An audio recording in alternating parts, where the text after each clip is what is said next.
आप लोग live proof ये वीडियो देख सकते हैं। तो लाइव वीडियो कॉल जैसे कि ये ज्योति सिंह हैं और पवन सिंह जो हैं साथ में ये लोग फ़ोन पे बात करके ये लोग निकल चुके हैं एक दूसरे को मिलने के लिए। आप देख सकते हैं पवन सिंह भी ड्राइविंग पे हैं और ज्योति सिंह भी जो है ड्राइविंग कर रही हैं और ये दोनों लोग साथ में ही मिलने के लिए ये लोग निकल चुके हैं। और ये बहुत बड़ी खबर है पवन सिंह और ज्योति सिंह फैंस के लिए, क्योंकि ये लोग काफ़ी टाइम से दूरियाँ बना के रखे थे, लेकिन फाइनली जो है ये लोग मिल रहे हैं।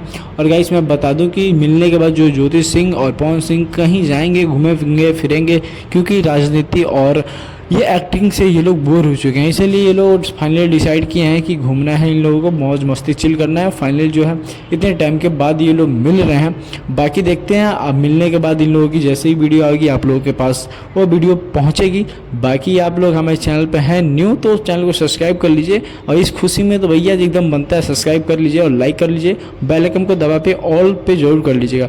अब बाकी आपको ये वीडियो कैसी लगी कमेंट करके जरूर बताइएगा, और ऐसे ही भोजपुरी से रिलेटेड आपको अपडेट मिलती रहेंगी। Thank you for watching.